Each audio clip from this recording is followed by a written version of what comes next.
فرمان مصطفیٰ صلی اللہ تعالیٰ علیہ وآلہ وسلم ہے، قیامت کے دن لوگوں میں سے سب سے زیادہ میرے قریب وہ ہوگا جس نے دنیا میں مجھ پر زیادہ درود پاک پڑھے ہوں گے۔ دعا ہے کہ اللہ تعالیٰ ہمیں درود پاک کی کثرت نصیب فرمائے۔ صلو علی الحبیب صلی اللہ علی محمد صلی اللہ علیہ وآلہ وسلم۔ آج ہم سنیں گے مسلمانوں کے حقوق، مسلمانوں کے حقوق کے بارے میں ہم جانیں گے۔ اللہ تعالیٰ قرآن مجید میں ارشاد فرماتا ہے، انما السبیل علی الذین یظلمون الناس۔ ترجمہ کنز ایمان، گرفت صرف ان لوگوں پر ہے جو لوگوں پر ظلم کرتے ہیں۔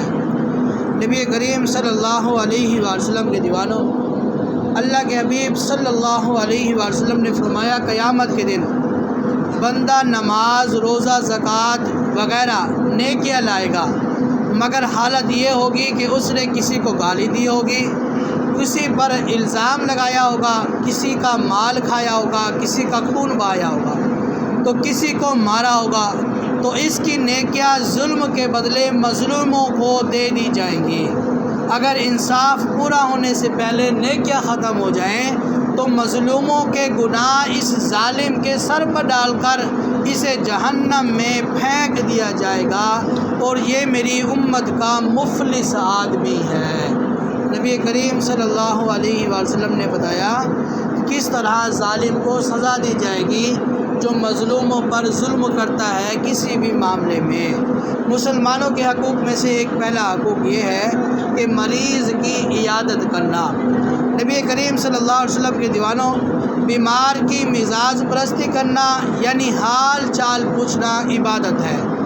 پیارے آقا صلی اللہ علیہ وآلہ وسلم کی سنت مبارکہ ہے، ہمارے نبی پاک صلی اللہ علیہ وآلہ وسلم ہر غریب اور امیر کی عیادت کے لیے تشریف لے جاتے۔ روایات کے مطابق عیادت کرنے والے کو رحمت ڈھانپ لیتی ہے۔ جو بھی مریض کی عیادت کرتا ہے اللہ تعالیٰ کی رحمت اسے ڈھانپ لیتی ہے۔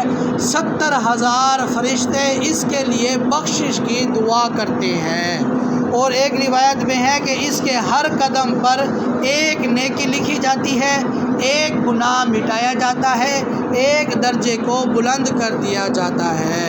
یہ ایک پہلا حق ہے مسلمان کا کہ جب بیمار ہو جائے تو اس کی عیادت کرنا۔ دوسرا حق کیا ہے کہ جنازے کے ساتھ شریک ہونا، یعنی مسلمان کی نماز جنازہ پڑھنا، تدفین کے لیے ساتھ جانا۔ یاد رہے کہ نماز جنازہ کیا ہے؟ فرض کفایہ، یعنی تمام لوگوں میں سے کوئی ایک بھی، چند لوگ بھی پڑھ لیتے ہیں تو فرض کفایہ ادا ہو جائے گا۔ اگر جس تک اعلان کی آواز پہنچی نماز جنازہ کے بارے میں اور کوئی بھی شخص اس میں شامل نہیں ہوا تو سب کے سب لوگ کیا ہوں گے؟ گنہگار ہوں گے۔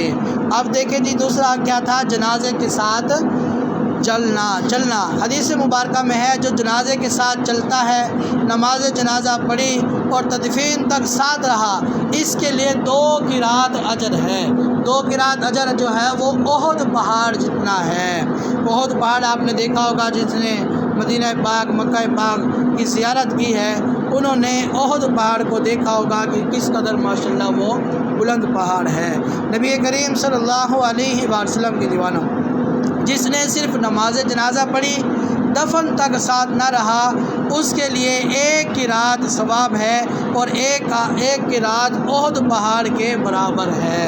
نبی کریم صلی اللہ علیہ وآلہ وسلم کے دیوانوں، ایک روایت میں ہے کہ مومن کی نماز جنازہ پڑھنے والے کی بخشش کر دی جاتی ہے۔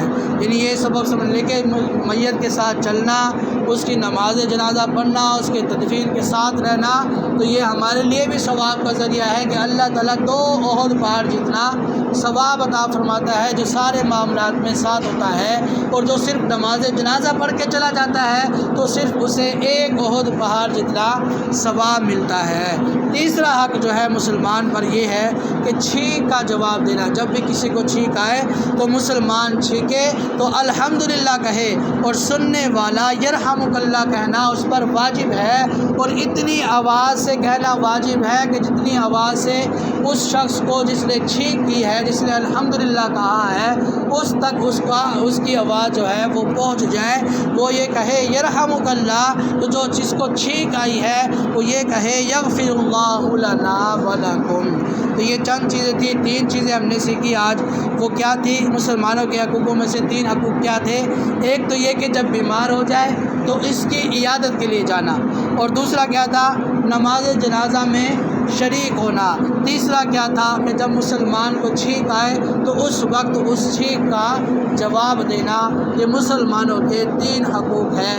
اللہ تعالیٰ مجھے اور آپ سب کو بھی اسے یاد رکھنے، سمجھنے، عمل کرنے اور دوسروں تک بھی پہنچانے کی توفیق عطا فرمائے۔ صلو علی الحبیب صلی اللہ علی محمد صلی اللہ علیہ وسلم۔ افضل